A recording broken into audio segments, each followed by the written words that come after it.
Assalamualaikum anak-anak, selamat pagi semuanya. Semoga kalian dalam kondisi sehat semuanya ya, bisa mengikuti kegiatan pembelajaran hari ini. Pada pertemuan hari ini kita akan masuk materi baru, yaitu bab 3 tentang sistem pencernaan pada manusia. Pada pertemuan hari ini kita pertama akan mengawali materi untuk mempelajari tentang zat makanan yang dibutuhkan dalam sistem pencernaan tubuh kita. Zat makanan yang pertama adalah karbohidrat sebagai sumber energi. Ya, sumber karbohidrat itu makanan pokok ya, makanan utama. Yang pertama adalah beras, ya, kemudian ada contoh jagung, roti, ubi, ya, singkong, dan jenis gandum. Itu adalah sumber karbohidrat yang kita perlukan dalam tubuh kita sebagai sumber energi. Berikutnya adalah makanan yang mengandung protein. Protein dikenal sebagai zat pembangun tubuh. Di sini macamnya ada dua, yaitu protein hewani dan protein nabati. Protein hewani berarti protein yang sumbernya dari hewan. Contohnya ikan, daging, telur, susu, dan keju. Itu namanya protein hewani. Sedangkan protein nabati yaitu protein yang sumbernya dari tumbuhan.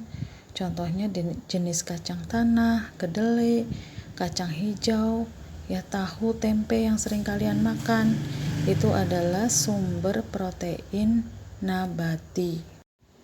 Jika kekurangan protein, maka akan menderita kelainan yang namanya kwashiorkor.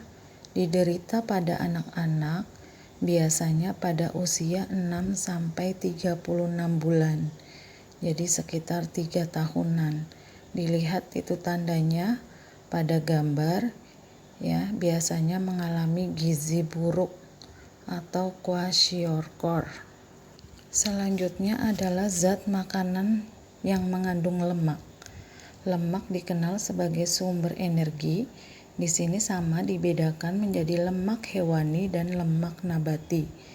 Lemak hewani berarti ya sama, lemak yang berasal dari hewan. Contohnya telur, daging, ikan, dan susu. Ya, kemudian lemak nabati ya berarti lemak yang berasal dari tumbuhan. Contohnya di sini alpukat, duren atau durian, jenis kacang-kacangan, kelapa, ya, yang nantinya menjadi santan atau minyak. Itu contoh jenis lemak hewani dan lemak nabati. Di sini ada fungsi lemak. Selain tadi sebagai sumber energi bersama karbohidrat, lemak juga berfungsi untuk pelarut vitamin A, D, E, K atau ADEK. Jadi vitamin yang larut dalam lemak itu 4, yaitu A, D, E, K. Fungsi yang ketiga sebagai pelindung tubuh, ya, bisa dari benturan atau dari udara dingin. Selanjutnya adalah vitamin. Di sini ada berbagai macam vitamin. Yang pertama adalah vitamin A. Biasa kalian ketahui itu untuk kesehatan mata. Yang kedua vitamin B. Jika kekurangan biasanya akan menderita beri-beri, ya, anemia, dan peradangan di kulit. Vitamin C, jika kekurangan akan menderita skorbut atau kalian gusinya berdarah atau sariawan. Vitamin D di sini dengan bantuan sinar matahari untuk pembentukan tulang. Vitamin E fungsinya untuk kulit dan reproduksi. Dan yang terakhir vitamin K untuk proses pembekuan darah. Itu berbagai macam vitamin yang diperlukan oleh tubuh kita beserta fungsinya. Selanjutnya bisa kalian lihat di gambar beberapa contoh jenis makanan yang mengandung vitamin A, B, C, D, E, dan vitamin K. Ya, mungkin sehari-hari sering kalian konsumsi. Ya, itu contoh jenis makanan yang mengandung vitamin. Selanjutnya adalah zat makanan yang mengandung mineral. Di sini mineral yang pertama adalah kalsium. biasanya untuk pembentukan tulang, gigi, kerja otot, dan saraf. Sumbernya berasal dari telur dan sayuran hijau serta kedelai. Yang kedua adalah fosfor. Ya, fungsinya untuk kontraksi dan relaksasi otot serta untuk pembentukan tulang dan gigi. Contohnya pada daging, gandum, dan keju.